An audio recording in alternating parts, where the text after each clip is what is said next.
네, 감사합니다. 오늘 말씀 에베소서 4장 13절부터 17절까지입니다. 같이 읽겠습니다. 시작. 그러므로 내가 이것을 말하며 주 안에서 증언하노니 이제부터 너희는 이방인이 그 마음에 허망한 것으로 행한 것 같이 행하지 말라. 그들의 총명이 어두워지고 그들 가운데 있는 무지함과 그들의 마음이 굳어짐으로 말미암아 하나님의 생명에서 떠나 있도다. 그들이 감각 없는 자가 되어 자신을 방탕에 방임하여 모든 더러운 것을 욕심으로 행하되 오직 너희는 그리스도를 그같이 배우지 아니하였느니라. 진리가 예수 안에 있는 것 같이 너희가 참으로 그에게서 듣고 또한 그 안에서 가르침을 받았을진대 너희는 유혹의 욕심을 따라 썩어져가는 구습을 따르는 옛사람을 벗어버리고 오직 너희의 심령이 새롭게 되어 하나님을 따라 의와 진리의 거룩함으로 지으심을 받은 새 사람을 입으라. 아멘. 아멘. 우리가 계속 지금 영의 원리에 대해 살펴보면서 오늘 그 거룩함이 왜 중요한지, 특별히 내적 우리의 내면 생활에 거룩함이 우리에게 주고 있는 실제적인 유익이 무엇인지 하는 것을 세 가지를 좀 보길 원합니다. 이 영의 원리에서 우리의 거룩함은 영의 영이 숨쉬게 하는 것입니다. 이게 이사야에 있는 말씀 11장 2절에서 3절인데 먼저 살펴보겠습니다. 시작. 그의 위에 여호와의 영 곧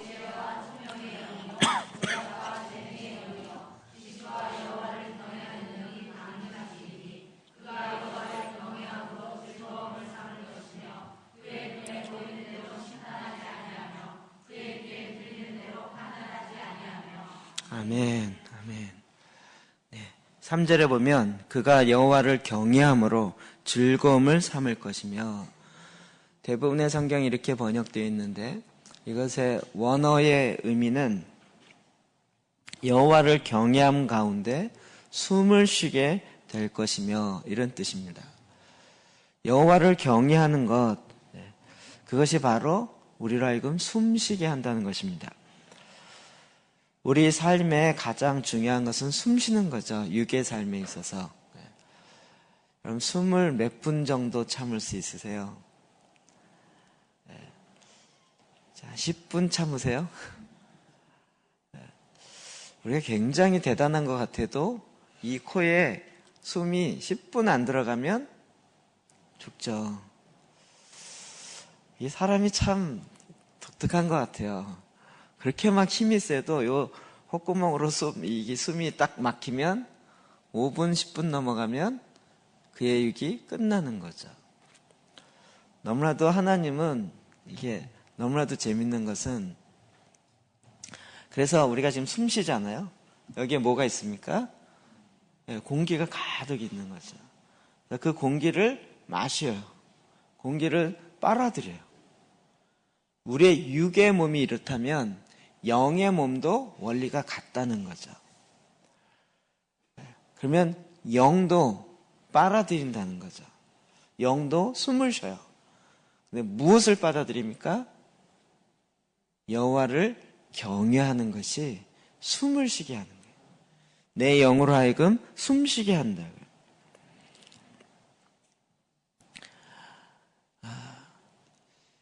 거룩함은 여호와를 향한 하나님을 경외하는 그 마음이 우리 안에 가장 자리 잡게 만듭니다. 숨 쉬는 것이 우리의 육에도 이게 할딱할딱 하는 것처럼 우리의 영도 하나님을 경외하는 것으로 숨 쉬는데, 이것이 어떨 때는 굉장히 약하게 숨 쉬고, 그러다 어떨 때는 또 깊이 들이키고요. 사람이 숨 쉬는 것이 굉장히 중요하죠. 대부분 보면 그 사람의 이 힘이 어디서 나오는지를 보면 보통 숨에서 나오죠. 이 말할 때 숨 쉬는 것과 같이 이렇게 이야기가 되는 것이에요.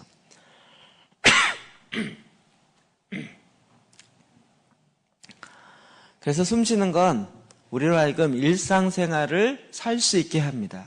그것과 같이 숨을 쉬는 건, 영적인 숨, 내 영에 숨을 쉬는 것은 하나님과의 깊이 있는 교제의 삶을 일상적으로 살게 합니다. 그래서 여호와를 경외하는 것, 이것은 너무나도 중요한 부분입니다. 우리가 여호와를 경외하지 못하면 우리의 영이 숨이 자꾸 막혀지는 거예요. 저도 전에는 여호와를 경외한다 그러면 너무나도 쉽게 예배 열심히 참석해야 되겠구나 라고 생각했어요. 그건 뭐죠? 전체적인 소위 말하는 라지그룹 예배밖에 없었던 거예요. 큰 주일날 아침은 대예배. 저는 이런 표현 자체를 되게 좀 시비를 많이 거는데 주일날 오전에 드리는 건 대예배예요. 그건 큰 예배예요. 오후에 드리는 건 소예배인가요? 금요일날 드리는 건 소예배 이렇게 되나요? 우리의 생각 속에 좀 잘못 알고 있는 것들이죠. 그게 뭐냐면 우리가 이제 전체주의에 살고 있다 보니까 전체가 모이는 것을 중요하게 여기는 그런 유교적 문화의 개념들이 있는 거죠. 근데 여러분 이제 기도 재단하면서 뭘 알게 됩니까? 우리 혼자 얼마든지 하나님을 경배할 수 있죠. 전에는 우리 예배해야 된다면 악기는 어떡하고 찬양은 누가 인도하고 말씀은 누가 전하고 딱 그 포맷 하나만 있었던 거죠. 근데 우리가 개인 기도 재단부터 시작하여 이 일을 알고 또 하나님을 실제로 예배하는 걸 알다 보니까 하나님을 경외하는 것, 그러면 이제 머리에 뭐가 떠오르세요? 기도 재단 안 떠오르세요? 이제쯤은 떠올라야 되는데. 전에는 하나님을 예배하는 것, 경외하는 것 그러면 교회 가야지 이게 떠올랐는데 이제는 하나님을 경외하는 것 그러면 어디서든지 언제든지 내가 주님 앞에 예배할 수 있고 경배할 수 있고 이게 뭐라고요? 숨을 쉬는 거라고요. 내 영이 숨 쉬는 거라고요. 그럼 여기에 놀라운 비밀들을 하나님은 그 말씀의 깊이에 두셨던 것입니다.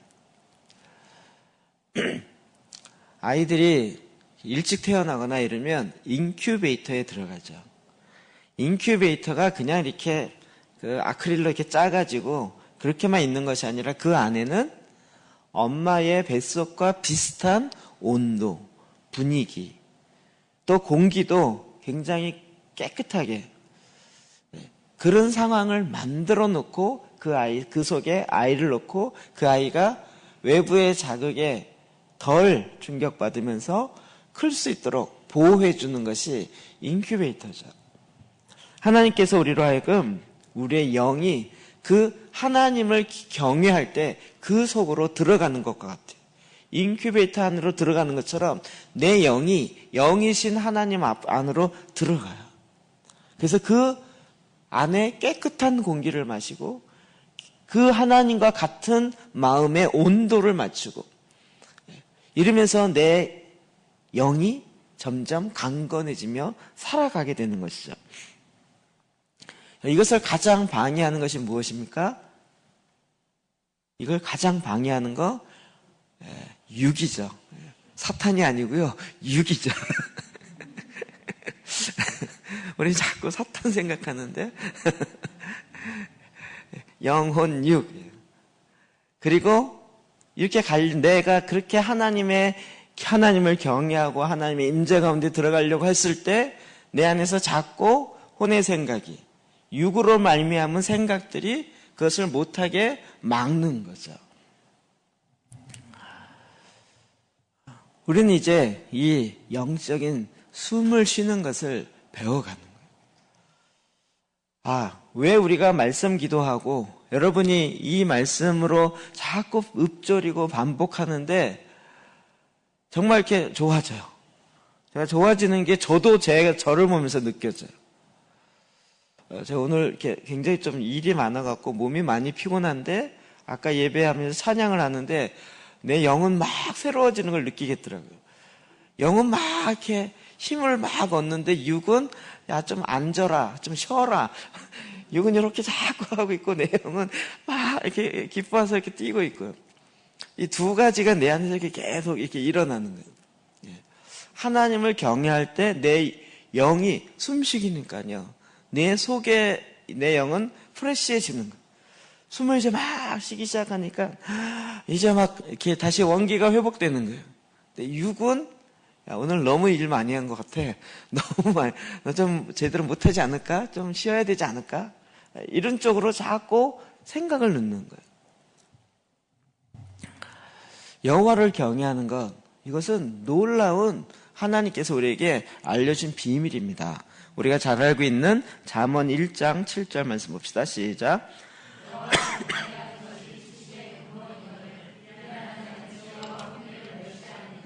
아멘. 네. 여호와를 경외할 때 모든 세상의 지식의 가장 근본이 이것으로부터 나는. 그러니까 우리가 숨을 쉴 때 하나님의 영과 같이 이렇게 영이 숨을 쉴 때 그것이 하나님의 영이 내 안에 들어오잖아요. 이건 이해가 아니고요. 정말 우리가 호흡하는 것과 같아요. 네. 이게 영의 원리와 육의 원리가 같다니까요. 제가 이 부분에 확실히 정리된 그런 것에 도움을 정말 많이 받던 분이 정원 목사님이라고 그분 책과 해서 그분 책이 뭐 45권까지 나갔잖아요. 엊그제 돌아가셨더라고요. 깜짝 놀랐어요, 저도 그분 책이 한 20권 이상 있거든요. 그분이 이런 부분은 정말 잘 설명해 놨어요. 영의 호흡과 육의 호흡에 대한 예수기도, 호흡기도 이런 거 다 우리가 육에 이렇게 숨 쉬어야 사는 것처럼 내 영도 어떻게 해야 돼요? 숨을 쉬어야 사는데 이건 뭐라고요? 하나님을 경외하는 것이 숨을 들이쉬는 거예요. 이 흐름이 같다고요. 그러니까 늘 우리가 숨을 쉬어야 하는 것처럼 그렇게 사는 것처럼 늘 하나님을 경외하면서 사는 것, 이게 모든 지식의 근본이 돼요. 이제는 이게 설명이 되고 저도 이해가 돼요. 공부 왜 한다고요? 여호와를 경외하기 위해서요. 전에는 너무 심한 거 아니야. 기독교는 역시 독재가 심해. 뭐든지 하나님 영광이고 뭐든지 뭐 하나님 뭐래.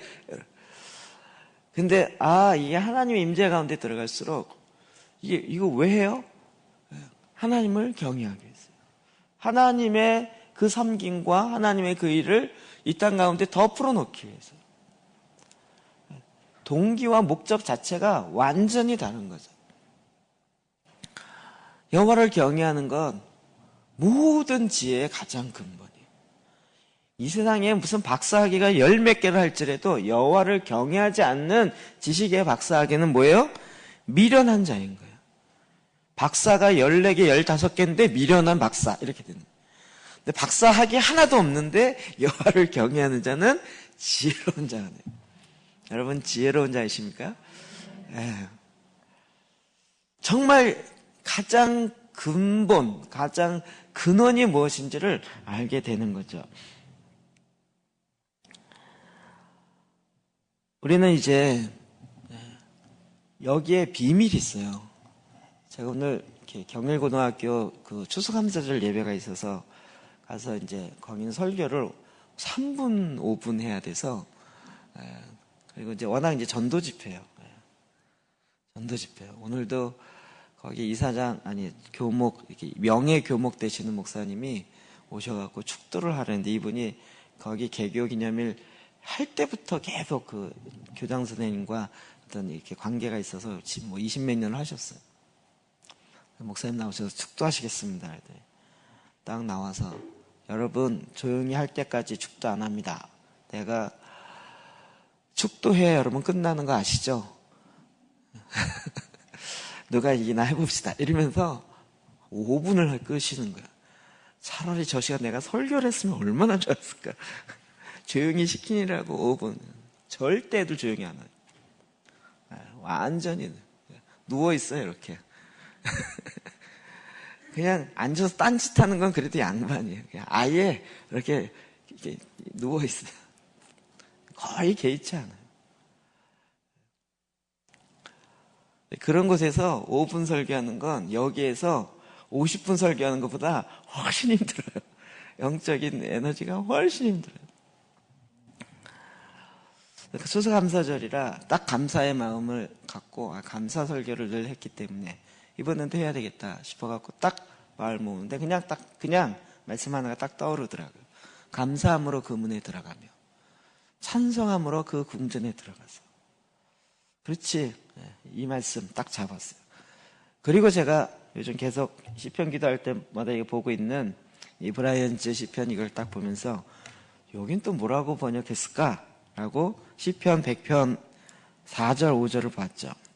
감사를 드리며 그의 임재로 곧장 들어가자. 감사를 드리며 임재로 곧장 들어가자. 너희는 그의 열린 문을 통과할 수 있으니 찬송의 암호로 그리하자. 찬송의 암호예요. 우리가 찬송을 하면서 이 암호가 막 풀어져요. 그러면서 이 문이 열리면서 그 임재로 감사함으로 쑥 들어가는 거예요. 막 그림이 확 그려지죠. 그냥 감사함으로. 그 앞에 추수감사 영상을 막 트는 거예요. 그래서 뭐가 감사 이렇게 봤더니 깨끗한 신발을 주셔서 감사, 깨끗한 화장실 있어서 감사, 함께 있는 친구가 있어서 감사.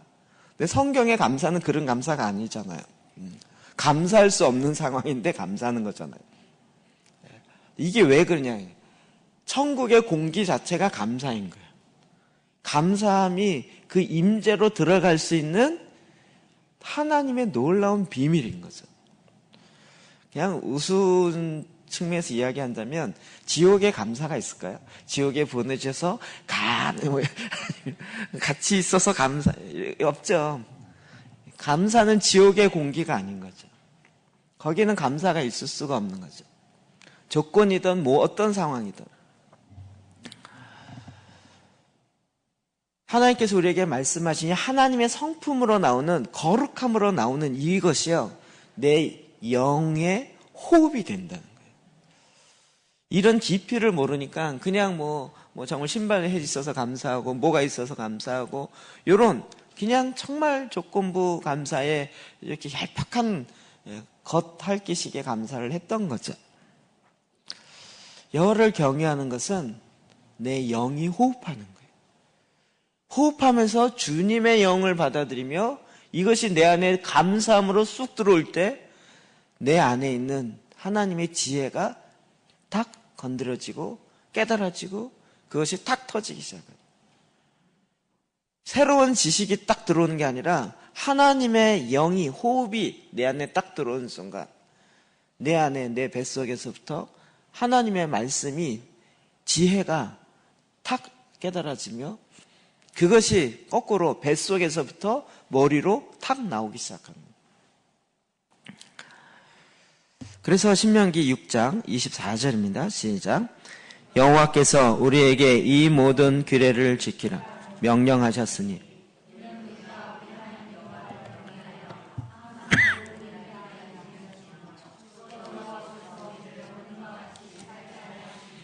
아멘.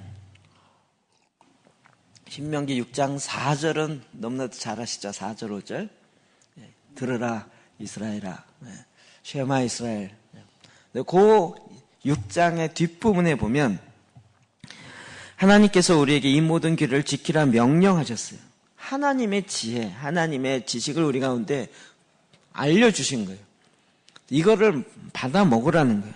왜냐? 이는 우리가 우리 하나님 여호와를 경외하여 항상 복을 누리게 하기 위하심이며. 왜 주었다고요? 그것을 우리가 호흡하면서 먹어요. 받아들여요. 하나님을 경외하며. 그러므로 항상 복을 누리게 하기 하심이에요. 그런 거 있죠. 엄마가 밖에 나가면서 집에 있는 자녀를 위해서 밥 다 해놨다. 그거 이렇게 끓여서 먹기만 하면 된다. 이런 거 있잖아요.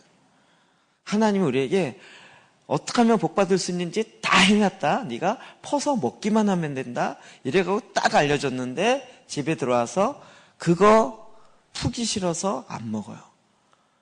그리고 엉뚱한 거 찾기 시작하는 거예요. 아니면 그거 먹는 방법을 몰라요. 또 생각나네 이거. 저희 친누님이 워낙 집안일을 안 해가지고요. 한 번은 엄마가 그 전기 밥솥에 있는 것을 데펴 먹어라. 그러면 된다. 전기 밥솥. 그랬는데 그거 전기 밥솥을 어떻게 데피는지 몰라서 전기 밥솥 안에 있는 것만 든 게 아니라 밥솥채를 가스레인지에 올려놓고 불을 켰어요. 한참 하니까는 플라스틱 타는 냄새가 나는 거예요. 이거 데펴 먹으라 해서 불을 켰는데 왜 이렇게 됐지? 하여튼 제가 잊혀지지 않는 사건이에요. 밥을 해본 적이 없으니까 전기 밥솥에 가스레인지에 올려놓고 우리가 하나님의 말씀을 이렇게 먹어본 적이 없으니까 엉뚱하게 막 이렇게 요리도 안 되게 이렇게 먹는 일들이 너무 많은 것 같아요. 하나님 우리에게 항상 복을 주기 위해서 여호와를 경외하는 거예요. 그러니까 여호와를 경외하는 건 우리의 정말 큰 기쁨이죠. 하나님이 하나님의 백성을 하나님을 찬송하기 위해서 이것도 그냥 막 찬송 그러면 나 또 성가대 해야 되나 봐. 찬양팀 해야 되나 봐. 막 이런 식의 옛날에 제가 그랬던 거죠. 근데 그 찬양이라는 것이 그것이 아니구나. 그것만 있는 것이 아니라 정말 하나님을 예배하는 것, 하나님을 즐거워하는 것, 하나님을 가까이 하는 것, 하나님을 가까이 하는 그 기쁨을 누리는 거예요. 이것이 다 경외함에 있는 거죠. 여러분 이것이 신약에도 넘어오면 똑같은 표현을 사도 바울이 하고 있어요. 사도행전 13장 16절입니다. 시작.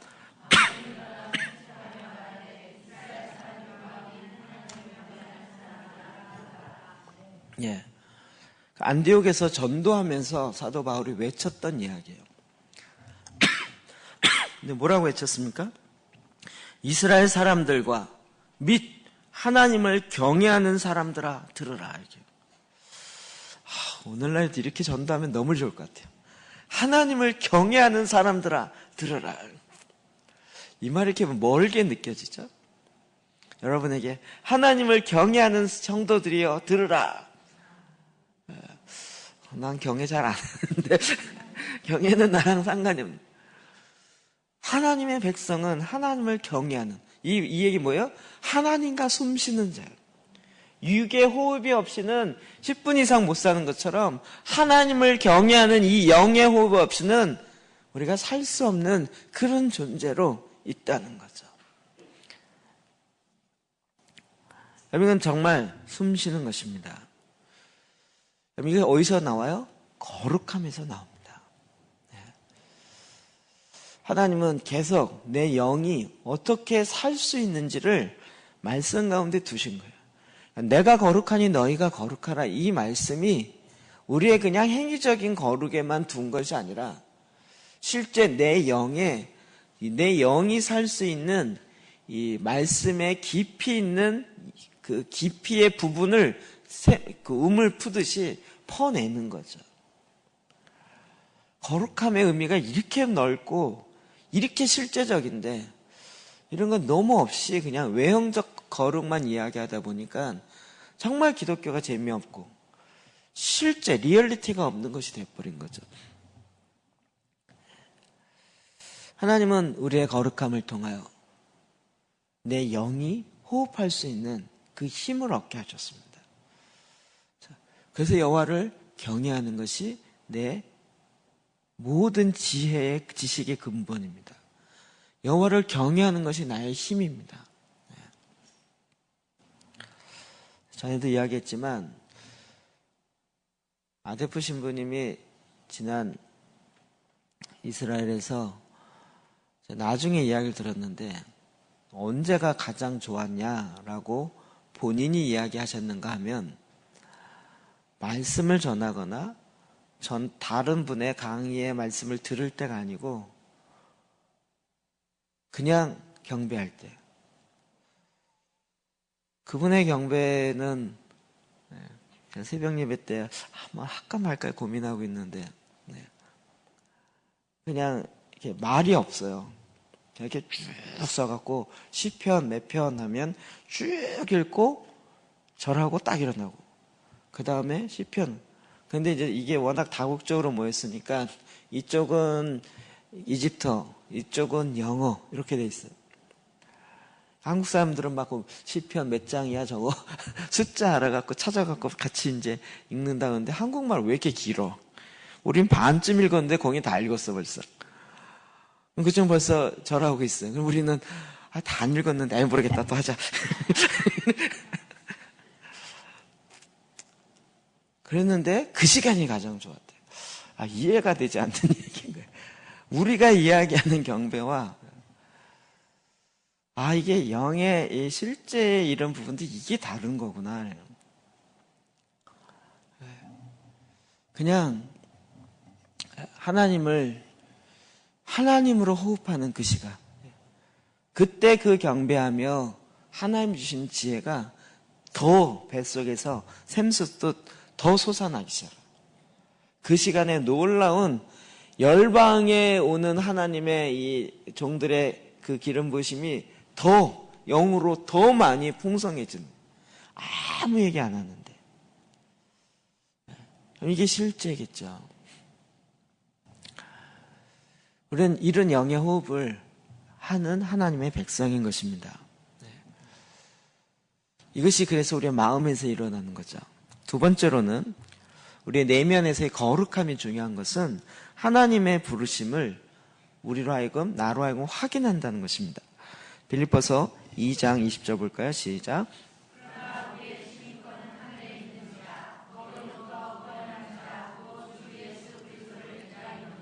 아멘. 우리의 시민권은 어디 있어요? 여러분 시민권 어디 있어요?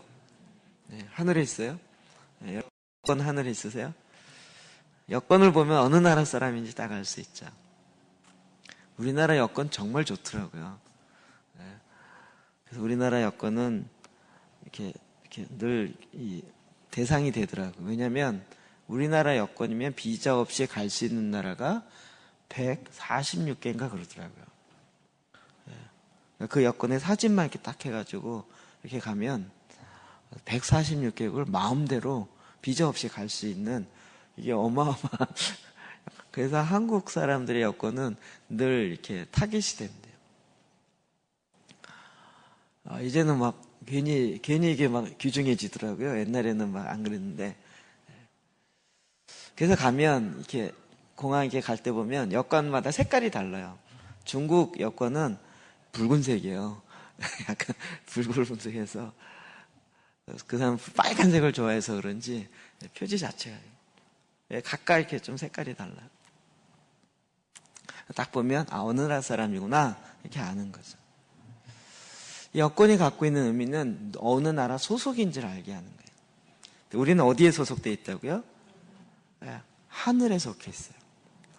이 땅은 잠깐 온 거예요. 그래서 거기로부터, 어디요? 하늘로부터 구원하는 자 곧 주 예수 그리스도를 기다리더니, 하늘로부터 주님이 다시 오시는, 우리를 구원하시는 그 주님을 기다려요. 주님의 임재와 주님의 영광, 그분을 기다려요. 여러분, 이것은 정말 우리가 가져야 될 가장, 저도 이거 어렸을 때부터 주일학교에서 많이 불렀잖아요. 나는 천국 시민이고 하나님의 나라 백성이고. 근데 이런 부분에서 너무 이렇게 잘못되어졌던, 이렇게 왜곡되어진 몇몇 단어들이 우리로 하여금 하나님의 이 실제를 못 들어가게 한 거죠. 우리가 하나님의 하늘에 속한 시민이다. 무슨 뜻일까요? 우리는 하늘에 있는 시민, 하늘나라의 여권을 갖고 있는 시민. 그러면 어느 나라 법을 따라요? 하늘나라의 법을 따르죠. 이 땅에서요. 그리고 그 나라의 권세와 그 나라의 특권과 그 나라에 갖고 있는 그 놀라운 일들이 내가 비록 다른 나라에 있어도 그게 나한테 들어오기 시작하는 거죠. 우리가 하늘의 시민권을 갖고 있다. 이 얘기 뭐예요? 여기에 있지만 하나님에 있는 모든 권세가 나를 통해서 이 땅에서 그것이 나를 통해 드러나고 나를 통해 내 안에 담겨져 있다는 거죠. 여러분, 우리의 시민권은 하늘에 있는 줄 믿으십니까? 이러면 우리는 늘 생각나는 딱 한 사람이죠, 책. 하늘에 속한 사람. 윈 형제. 제가 대학부 할 때 책이 나와갖고, 저도 몰랐어요. 하늘에 속한 사람. 저보고 누가 그렇게 물었어요. 기독교 소설 읽어봤어? 이렇게 얘기했어요. 기독교 무협지 읽어봤어요, 목사님? 그러더라고요. 그래서, 무슨 무협지 나왔어요? 그랬더니, 기독교 무협지요. 이게요, 여기 이 주인공이 5m 높이를 그냥 뛰어서 넘었어요. 무협지에나 나와. 5m, 여기서부터 여기 5m라니까요. 이거를 그냥 뛰어넘었어요. 나중에 읽어보니까 민영재가 공안을 피해서 늘 도망다니고, 중국에서 선교 훈련은 뭐냐면 도망가는 훈련.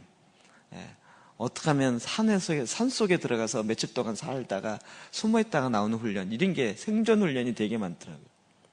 그러다 잡혀가지고 중국의 아주 감옥의 깊은 곳에 있는데 하나님이 정말 베드로 깨워서 데리고 오는 것처럼 목문이 열리게 하고 그 다음에 이 5m를 뛰어넘으라 그랬는데 그냥 뛰어넘었잖아요.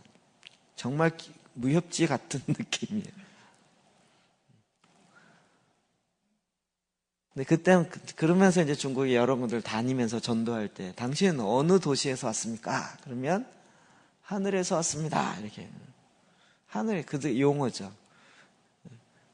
내가 기독교인입니다라고 이야기하는 그 초대 성도들이 이렇게 물고기 그린 것처럼 그게 표였죠. 그래서 어떻게 해요? 이 땅에선 도저히 안 되는데 하늘에 속해 있기 때문에 하늘에 있는 권능이 내려오는 거예요. 나를 통해서. 하늘에 있는 하나님의 역사가 내 안에 내려오는 거예요. 예. 이게 뭘 통해서 돼요? 우리의 하나님의 부르심이 무엇인지 그 안에 들어가면 알수록 더 알기 시작하는 거죠. 에베소 2장 6절 또 볼까요? 시작. 또 함께 일으키사 그리스도 예수 안에서 함께 하늘에 앉히시니 아멘. 그리스도와 함께 죽고 그리스도와 함께 일으켜서 그리스도 예수 안에서 함께 하늘에 앉히셨다고요. 저와 여러분이요. 표현이 제가 어떻게 해야 될지 모르겠는데 제 식으로 제 느낌으로 있어요. 에이 믿어버리자 이거. 저 이렇게 믿어버리기로 했어요. 하나님이 그냥 하늘에 앉히셨어요. 저와 여러분. 이거 지영호 목사님 늘 하는 거잖아요. 그리스도와 함께 죽고 그리스도와 함께 살고 그리스도와 함께 일어나서 그리스도와 함께 보좌 우편에 앉히셨어요. 네. 우리가 이거 그냥 그랬으면 좋겠다가 아니라 그냥 믿는 거라고요.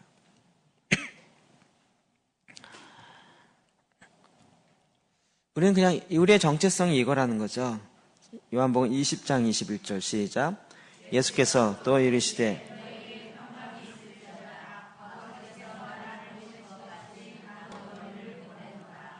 아멘. 하늘에 속해 있는데 이곳에 그냥 보냄받았다고요. 이건 뭐 워낙 얘기 많이 해서 아시죠. 왜 보내받았어요? 목적 하나 이루고 오라고. 하나님이 우리에게 지상을 딱 주셔서 너의 평생 이걸 하고 이루고 와라. 네. 그리고 이곳에 왔다고요. 우리 하늘에 속해 있고 이것을 계속적으로 그래서 하늘에서 내려오는 공문을 받고 하늘에서 내려오는 전파를 받고 이 모든 것이 다 우리의 거룩함을 통해서 내 안에서 이루어지는 것이죠. 그렇기 때문에 우리의 마음속에 가장 큰 소망이 무엇일까요? 원래 있었던 그곳에 다시 돌아가는 거예요. 고린도후서 5장 1절에서 2절 8절 봅시다. 시작.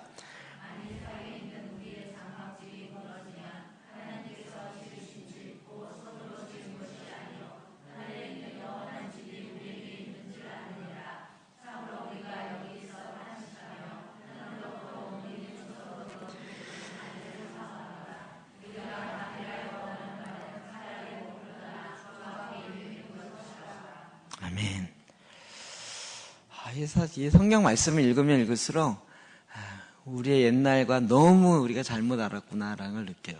그냥 봅시다. 1절. 만일 땅에 있는 우리의 장막집이, 이게 뭐죠? 이 육을 얘기해요. 육이 거하는 장막집이 무너지면, 이건 또 뭘까요? 죽으면. 그러면 그 다음에 어떻게 돼요?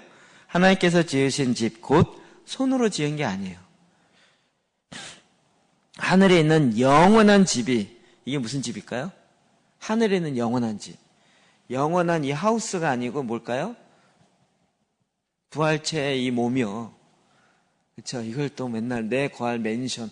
그래서 하늘에는 맨션이 나는 몇 평짜리인가 뭐. 옛날 부흥 강사님 맨날 이렇게 설계했잖아요. 그게 아니고, 이 장막이 무너지면 하늘에 있는 영원한 집. 내가 거하는 영원한 집. 우리에게 있는 줄 아느니라. 여러분 아십니까? 하늘에 영원히 거할 그 집이 있는 걸 아시나요? 모르세요? 우리가 이걸 모르는 바가 아닌데, 그래서 2절. 참으로 우리가 여기서 탄식하며 하늘로부터 오는 우리 처소로 덧입기를 간절히 사모하노니 하노라. 하늘에서 오는 우리의 처소, 영원한 집, 내가 거할 영원한 그 처소를 덧입기를 어떻게 해요? 간절히 사모하노라. 간절히 사모해서, 그래, 내가 너를 너무 사랑하니 빨리 와라. 주님 왜 이렇게 빨리 부르세요? 내가 원한 거 그거 아니었어요. 이게 좀 다르죠? 좀 더 살다가 가야 되지 않을까요? 이게요. 우리는 지금 뭐가 이게 잘 안 그려지는 거예요? 내 있는 이 육의 몸이 이게 전부라고 생각하는 거예요. 그런데 이게 무너지면 하늘에 있는 영원한 처소. 이것이 하나님과 온전히 하나 되는 영광의 이걸 알기 때문에 거기에 가기를 간절히 사모해요. 우리는 거기에 가기를 간절히 사모하지 않아요. 안 가기를 간절히 사모해요. 안 가기를 간절히 사모해요. 이 실제에 대해서 우리가 너무 모른다는 거죠. 거룩으로 말미암아 하나님의 원래의 이 본체에 대해서 우리가 말씀으로 받아들인 것이 별로 없었던 거죠. 그래서 8절 우리가 담대히 원하는 바는 차라리 몸을 떠나 주와 함께 있는 그것이라. 사도 바울이 이거였죠. 내가 몸에 있어도 또 떠나서 하나님과 함께 있어도 둘 다 죽거나 사나 나는 주를 위해서 죽고 주를 위해서 살기 때문에 나에게 죽느냐 사느냐 하는 건 그렇게 문제가 되지 않는 거예요. 가장 큰 문제는 뭐예요? 주님과 함께 있는 거예요. 그런데 솔직히 얘기한다면 내가 바라는 담대하여 원하는 바는 차라리 몸을 떠나서 주님과 함께 영원한 처소에 있는 것 그것이다 라고 말하고 있는 거죠. 하늘의 부르심에 대해서 정확하게 표현하고 있는 거죠.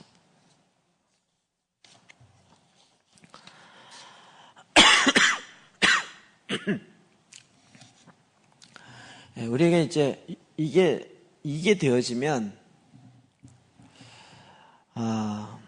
우리는 뭐랄까 영적인 권위를 새롭게 갖는 것 같아요. 저도 요즘 들어서 이 말씀을 다시 이렇게 보고 하면서 옛날에 있었던 것들이 새롭게 이렇게 풀어지는 것들이 좀 많이 있고 해석이 되는 것들이 있는데 하나님의 부르심이 이런 거였구나. 저는 하나님의 부르심이 이 땅에서 성공하는 거라고 생각했어요.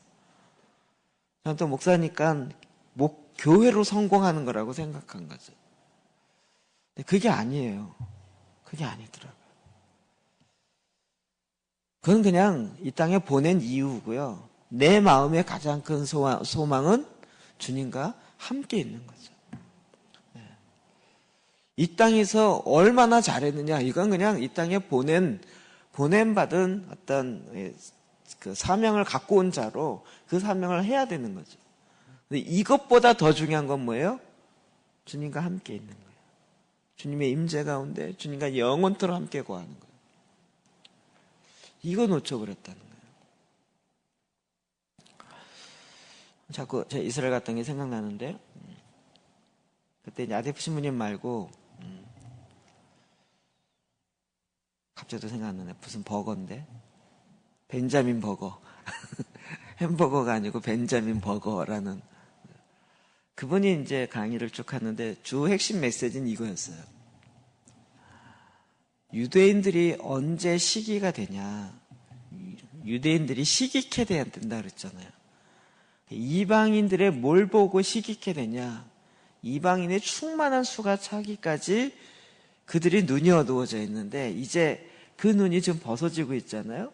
그런데 시기가 일어나야 돼요. 저거 원래 우리 거였는데 이방인들이 다 가져왔네. 전 내 마음에 저 시기가 나네. 다시 찾아와야겠다. 이럴 마음이 유대인들의 마음에 일어나야 된다는. 그게 뭐냐라는 거예요. 그러면서 그 얘기 쭉 하는데 지금 메시아닉 주가 예수를 믿는 유대인들이 요즘은 또 표현이 다르더라고요. 신약을 읽는 메시아닉 유대인들이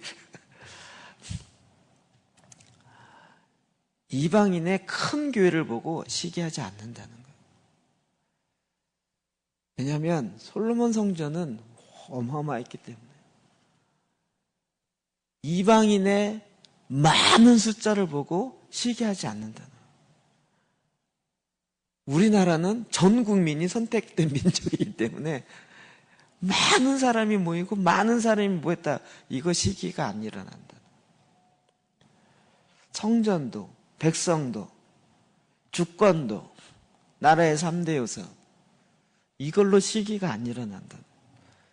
근데 뭘로 시기가 일어나냐면 이 얘기를 거꾸로 했어요. 사실은 이제 우리는 나라도 생겼고 백성도 모이기 시작했고 그리고 성전도 이제 지으면 되고 이제는 다 회복이 됐는데 회복 안 된 게 하나 있다. 뭐냐면 영광이요. 솔로몬 성전이 다 지어졌을 때 그 규모나 그 어떤 화려함이 아닌 하나님의 임재로 말미암아 구름이 내려오고 하나님의 영광이 그 성전 가운데 있어서 제사장이 들어가지 못하고 막 엎드려져 있었고 잃었던 하나님의 영광, 그 영광이 스가랴에서 보면 떠나가잖아요. 동문으로. 그런데 이 영광이 다시 돌아오는 것. 이제는 돌아올 수 있는 모든 조건들은 다 되어 있는데 영광은 아직 안 왔다. 영광은 성전이 있다고 무조건 오는 게 아니라는 거예요. 근데 뭘 보고 시기가 돼요? 이방인 가운데 하나님의 영광이 있는 걸 보고 저거는 하나님의 선택된 백성 안에만 있는 건데 이건 솔로몬에게 있었던 모세에게 시내산에 있었던 그 영광인데 어찌 이 영광이 이방인들이 이러면서 시기가 난다. 지금 우리에게 이걸 해야 된다는 거죠. 완전히 생각 확 깨더라고요. 우리가 가서 무슨 구제사역도 물론 해야죠. 그것도 하고 뭐 교회도 져주고 뭐 해야 될 거 너무 많죠. 근데 정말 중요한 건 이 하나님의 영광을 회복하는 그리고 하나님의 영광이 내 안에 있다라는 것을 그들로 하여금 보여주는 거예요. 그런데 뭐 보여주시겠어요? 그런데 뭐 보여주겠어요?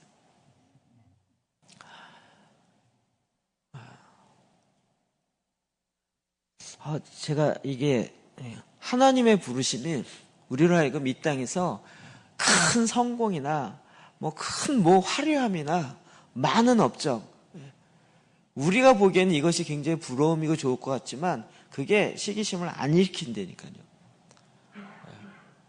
우리의 가장 큰 부르심은 하나님의 영광이 내 안에 회복되는 거예요. 온 열방이 하나님의 영광으로 다시 가득 차게 되는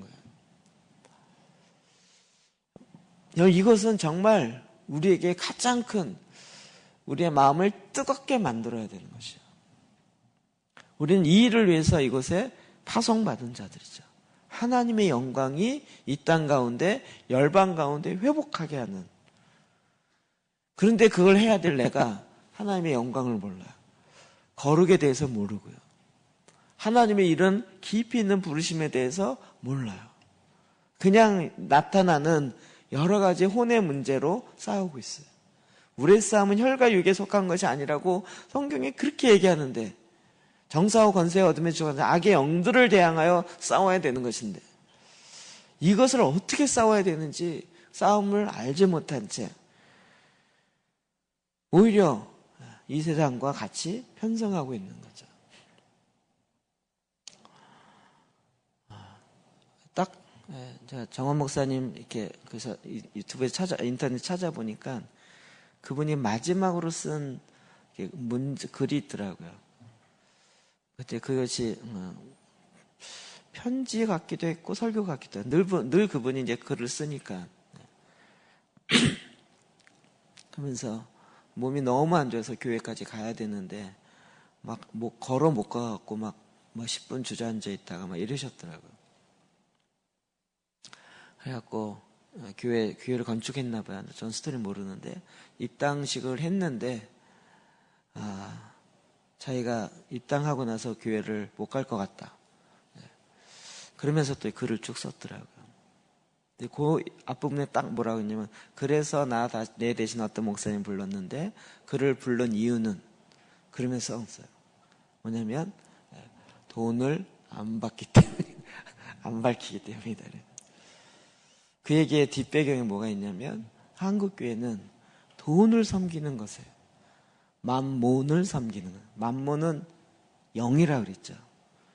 그건 무슨 사상이나 이데아가 아니고요. 맘몬이라는 영의 이름이에요. 돈을 움직이는 악의 영의 이름이 맘몬이라고요. 맘몬을 섬기는 거. 그래서 돈과 하나님을 겸할, 맘몬이 그냥 돈이라는 10,000원짜리 이가 아니고요. 그 뒤에서 작동하는 악의 영들이라고요. 한국 교회는 맘몬과 하나님을 겸하여 섬기고 있기 때문에 정말 하나님 앞에 이 영광을 회복할 수 있을까라고 고민하는 그런 내용의 글이 좀 이렇게 있더라고요. 우리의 부르심은요, 이 땅에 있는 그 무엇이 아니라 그 하나님의 영광, 하늘에 소속되어 있어서 그 하늘에 있는 하나님에게만 있는 그 영광이 내 안에, 나를 통하여 이 세상에 담대하게 퍼져가는 것이고, 그래서 내 원함은, 솔직한 원함은 다시 그 영광이 있는 그 자리로 가는 거죠. 우리가 이걸 놓쳐버리는 거예요. 제가 수요일날도 얘기했지만, 창세기 기도재단 다시 이렇게 하면서 하나님이 에덴을 지키시더라고요. 그룹 천사와 화엄검을 두고 지키셔요. 저는 그게 이해가 안 됐어요. 아니, 에덴을 왜 이렇게까지 막 꼭꼭 숨겨놓고, 이 도대체 왜 그럴까? 그런데 그냥 읽는데 정말 제 뱃속에서 샘이 터지듯이 딱 이렇게 하나님의 마음이 딱 이렇게 올라오면서 지혜가 딱 떠오르더라고요. 딱 그게 들어요. 하나님이 에덴을 지키시는구나. 하나님이 에덴 지키시려고 너무 노력하시는구나. 에덴이 무엇이었어요? 하나님과 함께하는 하나님의 임재.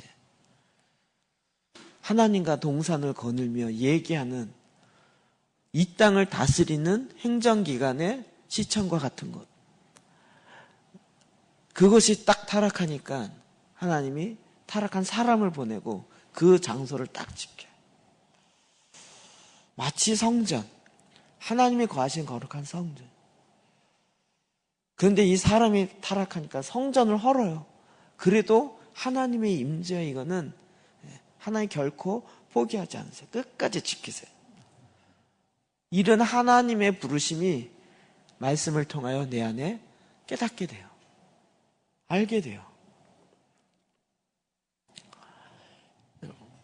이건 정말 우리의 마음속 깊이에서 하나님을 향한 열정, 나아갈 때 일이나 업적이나 어떤 결과물이 아닌 그것과 상관없이 정말 하나님의 그 부르심과 하늘에 소속되어 있는 우리의 시민권의 원래 의미를 자꾸 찾기 시작하는 거죠. 세 번째로는 내적인 이 거룩인 우리 안에 내적으로 중요한 거는 하나님이 일하시는 원리이기 때문에 그렇습니다. 하나님의 미랄인데요. 요한복음 12장 24절 시작. 내가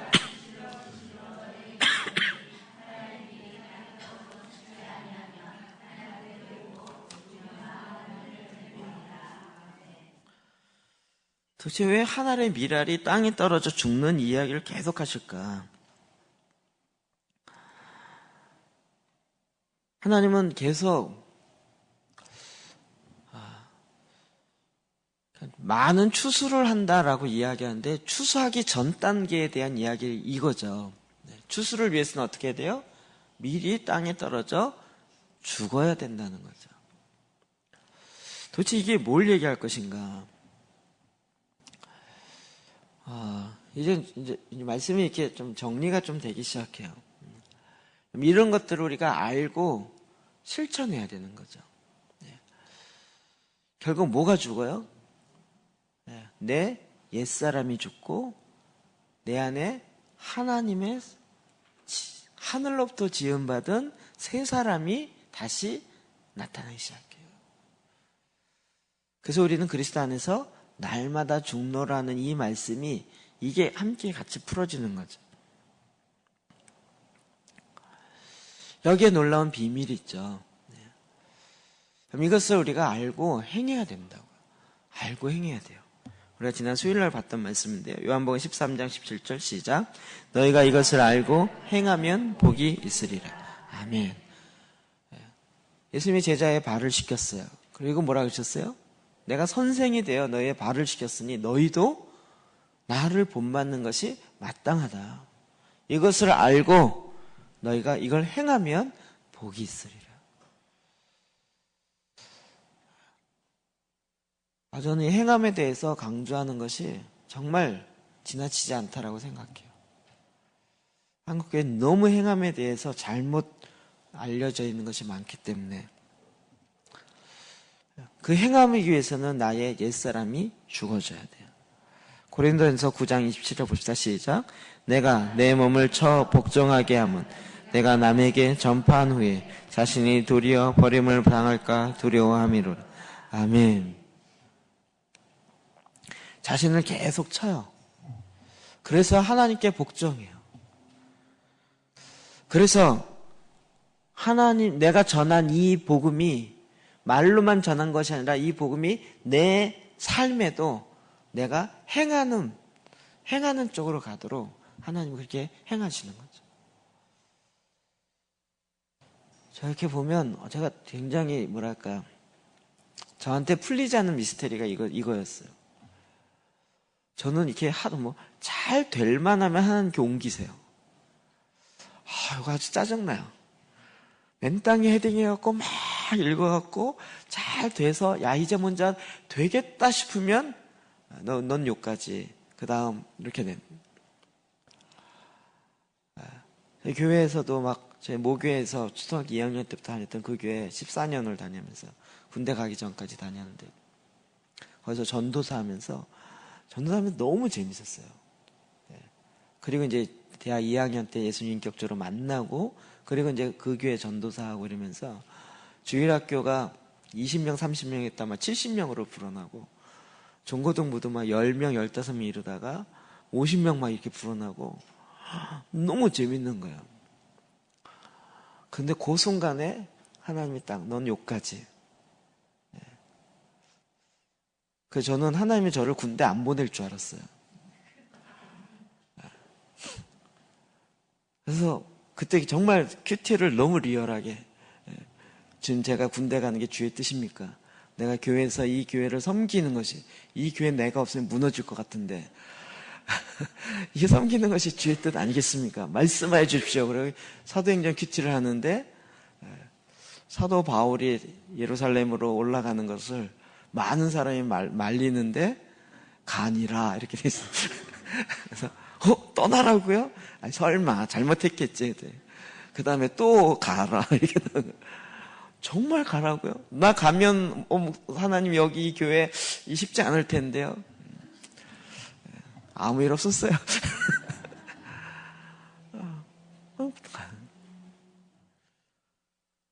그리고 뭐 또 IBF 사역하면서 막 개척하고, 신학대 11개 개척했다니까요. 그것도 개척해서 좀 할만하면 후배한테 물려주고, 또 할만하면 가고. 나중에 한 11개 대학 신학생 한 100명 모이니까요. 와, 한국 개혁하겠더라고요. 그런데 곧까지. 이제 할만하면 꼭 곧까지. 이런 일이 전 되게 많았어요. 그래서 제가 어느 때까지입니까, 주여? 어느 때까지입니까? 하나님은 약간 제가 뭔가 좀 잘 되는 꼴을 보기 싫어하시는, 뭔가 좀 그러니까 인간적인 생각이죠. 될만한 것 같으면 여기까지. 저를 옮기시거나, 이걸 흩으시거나, 뭔가 사건을 만드시거나. 근데, 이제 조금 알 것 같아요. 그런 걸 이렇게 막 이렇게 하다 보니까, 하나님 원하시는 건, 이제 될 것 같다. 그래서 이제 됐다. 이렇게 가는 순간 어떻게 돼요? 이제 됐다는 순간, 내가 하나님을 별로 기억하지 않는. 하나님보다 내가 된 게 더 중요한 거야. 내가 이렇게 노력해서 이렇게 됐다. 그래서 그 모든 영광은 나에게로. 이래야 되는 거죠. 그 모든 영광은 나에게로 하기 바로 직전에 하나님이, 저런 거라. 그때는 왜 와임이 납니까? 막 이러면서 막 이랬던데, 나중에 알고 봤더니 그게 절 살리는 거였죠. 그게 살리는 거죠. 이제는 조금 알 것 같아요. 뭐가 잘 되는 게 주의 뜻이, 이게 우선이 아니더라고요. 잘 되는 게 우선이 아니고요. 고난이 있고 어려움이 있어도 그 가운데 하나님을 아는 거예요. 그냥 하나님을 알아가는 그 타겟, 하나님의 임재 가운데 더 깊이 들어가는 거예요. 그 너는 그냥 하늘의 미랄이 돼서 땅에 떠서서 썩는다는 거예요. 없어지는 거예요. 없어지면 환생해서 다른 미랄로 탄생하나요? 그게 아니에요. 없어지는 거예요. 끝이에요. 내가 죽고 난 다음에 그 열매가 몇 개 맺혔는지 몰라요. 그건 상관이 없어요. 그냥 하나님 하신 거죠. 그게 내 영광이 아니더라고요. 로마서 6장 6절 시작. 우리가 알거니와 우리의 옛사람은 예수와 함께 십자가에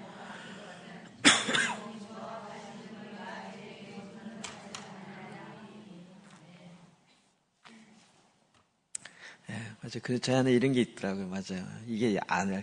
제가 이제 TK를 하면서도 막 잘 될 때 불안한 거예요. 주님 이것도 어떻게 하실래요? 이게 또 오히려 저는 더 불안해요. 우리의 목적이 잘 되는 게 아닌데 하나님이 원하시는 게 뭔지를 봐야 되는. 하나님 원하는 건 뭐예요? 옛사람이 예수와 함께 십자가에 못 박힌 것은 이게 단지 구원뿐만 아니라 그 이후의 모든 삶이 다 이렇다는 거죠. 죄의 몸이 죽어 다시는 우리가 죄에게 종노릇하지 아니하려 함이라. 우리가 다시는 성공의 종노릇하지 아니하고 뭔가 내 이름이 높아지는 것에 종노릇하지 아니하고 명예의 종노릇하지 않고 그래서 그 육체의 욕망으로 나오는 것을 죽이는 거예요. 나의 영광은 그 어떠함이 아닌 오직 하나님인 거죠. 하나님께 가고 하나님 앞에 나가는. 제가 종신대학 IBF를 개척하고 그때도 막 너무 잘 됐어요. 하여튼 이상해요. 잘 됐어요. 그래서 막 하니까 한 50명가량 되더라고요. 이야, 이것도 되겠다. 그 순간 또 하나님이 이렇게 옮기셨어요. 그래서 이야, 이거 하나님이 왜 옮기시나? 그러면서 그 어떤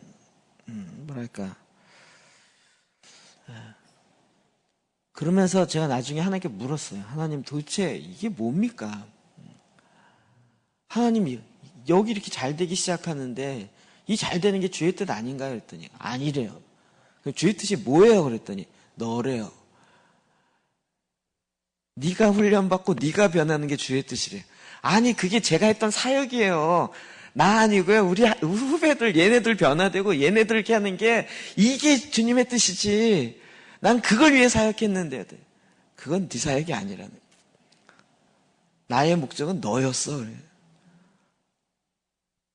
갑자기 애들이 불쌍해 보시면서 나를 변화시키려고 하나님 이렇게 몇 년 동안 애들 고생시키셨어요? 이랬는데 너무 애들한테 날 미안해지는 거예요. 애들 마루타 삼아서 나 하나 훈련시키려고 막 이 작업을 이렇게 하셨나 막 이런 생각이 들면서 갑자기 막 미안해지고 막 어딘가 숨고 싶더라고요. 근데 지금 돌이켜보니까 맞았어요. 하나님 그 일을 통하여서 계속 네가 거기에 땅에 떨어져 죽는 거죠. 없어지는 거죠. 아까도 얘기했지만 만약에 계속 그게 있었고 그랬으면 정말 제가 거기 지금까지 있었을지 모르죠. 자, 마지막 에베소 4장 22절에서 24절 시작. 너희는 유혹의 욕심을 따라 썩어져가는 구습을 따르는 옛사람을 벗어버리고 오직 너희의 심령이 새롭게 되어 하나님을 따라 의와 진리의 거룩함으로 지으심을 받은 새 사람을 입으라. 아멘. 우리가 잘 아는 것처럼 옛사람을 벗어버리고, 옛사람은 어떻게 가요? 유혹의 욕심을 따라 썩어져가는 이 세상의 풍습을 따라가는 그와 같은 옛사람을 벗어버리라고요. 죽이라고요. 이게 아까운 것이 아니라 이게 죽을 때 그 안에 새 사람, 하나님을 따라 의와 진리의 거룩함으로 지으심을 받은 새 사람, 거룩함으로 지으심을 받은 그 새 사람을 입게 되는 거죠. 희한해요. 우리 이상하다 동전 한 입 있잖아요. 움켜잡으면 없어지고 쓰고 빌려주면 풍성해져 하늘에 가득 차네 오 이렇게 나온 거잖아요. 희한하죠. 쓰고 막 빌려주고 하면 없어져야 되는데 더 생겨요. 정말 움켜잡으면 많이 모여야 되는데 사라져요. 이게 하나님 나라의 법칙인 거죠. 이 주일학교에 하여튼 어마어마한 메시지가 있는데 이제 와서 풀어지네. 옛사람을 벗어버리면 육체의 욕망으로 일어나는 옛사람을 끊임없이 계속 하나의 미련으로 벗어버려요. 그리고 어떻게 해요? 새 사람을 입어요. 근데 그 다음에 뭐가 태어날지가 잘 몰라요. 근데 태어나고 나서 보면 기가 막힌 것들이에요. 우리가 상상할 수 없는 것인데 생각을 해본질 않은 건데 하나님이 그것을 툭툭 이렇게 하세요. 너무 기가 막혀요. 이걸 몇 번 반복하고 나면 그 다음부터는 옛사람을 벗어버리는 것이 훨씬 좋습니다. 아깝지 않습니다. 막 죽기 싫어서 어쩔 수 없는 그게 아니고요. 이제 내 그리스도와 함께 그리스도의 남은 고난을 내 몸에 채우노라 하는 사도 바울의 고백이 정말 이해가 되기 시작하고 내 삶에 경험되기 시작하는. 이 어떻게 해요? 거룩함으로 말미암아 내 안에 이 일이 일어나는 거예요. 내 안에 새 사람. 죽어 땅에 떨어져 죽지 아니하면 그 다음을 하나님이 일하시는 그 다음을 못 봐요. 그거는 씨앗이 스스로 뭔가 할 수 없어요. 씨앗이 스스로 하겠다 그래서 지가 땅속에 들어가 썩지도 않고 지가 그냥 반짝 갈라보세요. 씨밭 반짝 갈라보세요. 그럼 어떻게 돼요? 씨앗으로서의 기능을 할 수가 없어요. 그 안에 찾아볼 수가 없어요. 거룩함이 우리로 하여금 하나님의 이 어마어마한 일들을 내 안에서부터 이것들을 하게 합니다. 그래서 내 내면이 너무 중요한 것이죠. 여러분 이것이 제가 지난번에 기도하다가 딱 끊임없이 올라오더라고요. 말씀이 육신이 되어 우리 가운데 나타나십니다. 말씀이 육신이 되어 우리 가운데 나타나요. 이게 예수님이잖아요. 로고스 요한복음 1장에. 근데 그게 그 다음은 어떻게 돼요? 요즘 우리가 말씀을 계속 보니까 이 말씀이 예수님처럼 우리도 내 안에 거하여서 육신이 되어서 나타나요. 나를 통하여 하나님의 말씀이 나타나요. 하나님 원하셨던 것이 말씀이 육신이 되어 이 말씀이 예수님이 했던 것과 동일하게 그 말씀이신 예수님이 내 안에 말씀으로 임하셔서 나를 통하여 예수님이 이 땅에 하시고자 했던 것이 나를 통하여 나타나요. 이거 최고 아닌가요? 우리가 들어야 될 최고. 당신을 보면 예수님 보는 것 같아요. 이런 거요. 이런 건 좀 열망하셔도 줘요. 이런 소리 좀 내가 1년에 한 두세 번 들었으면 좋겠다, 이런 거. 당신을 보니까 예수님 보는 것 같아요. 막 이런. 싫으세요? 이런 건 좀 기도해 볼 만해. 하나님, 정말 내가 그 말을 듣게 하여 주십시오. 욕심이 많으시면 한 달에 한 번씩 듣게 해 주십시오. 이렇게 하시고. 욕심이 좀 덜 하신 분은 1년에 한 번이라도 좀 듣게 해 주십시오.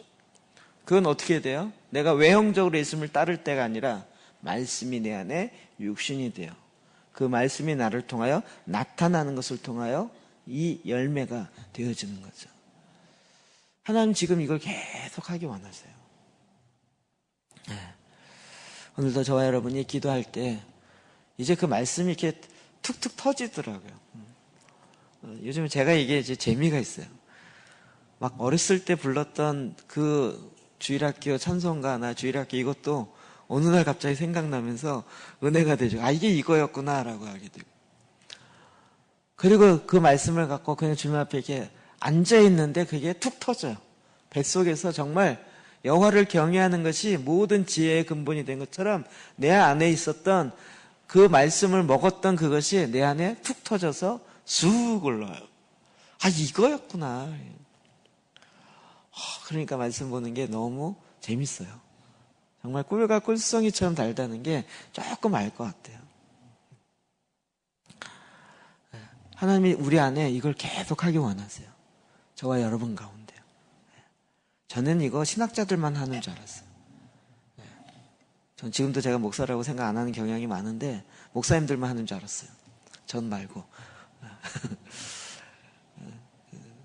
근데 하나님이 저와 여러분을 통해서 모든 하나님의 백성들이 왕같은 제사장으로 이 일을 하게 하신 거죠.